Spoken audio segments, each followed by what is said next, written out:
Magandang araw, samahan niyo akong magluto. Ilagay natin ang luya.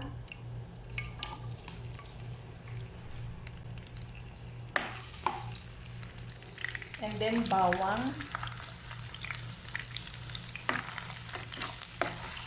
Ilagay natin ang sibuyas.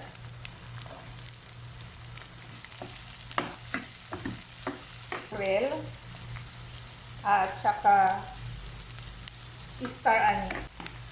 Lagyan natin ng paminta, patis, oyster sauce,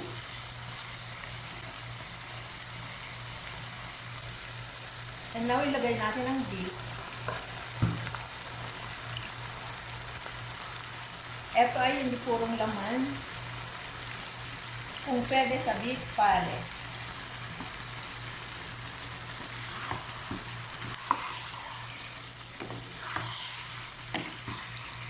Ito, linagyan ako ng buong paminta at bawang. Maglagay ako ng konting asin. Maglagay ako ng brown sugar.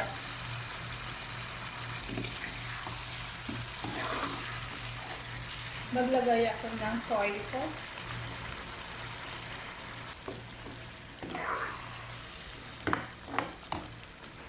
Then, takpan muna natin.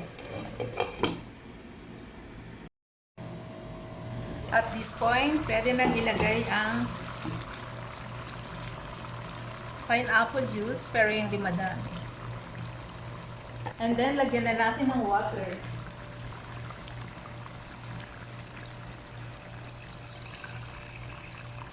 Ayan. I-low fire natin. Tapos, pakuluan natin ng mga 2 to 3 hours. See you later. Takpan ko na muna. Ayan na ang ating beef pares.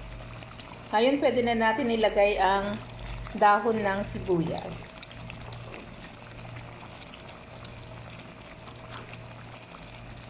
Ayan.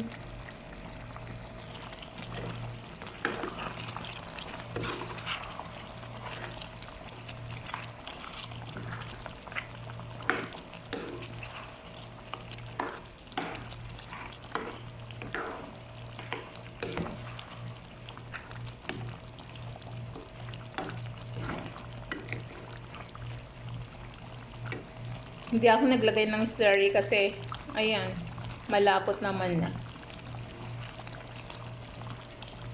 Ayan. Now, luto na ang ating beef pares. Thank you for watching. Keep safe, everyone.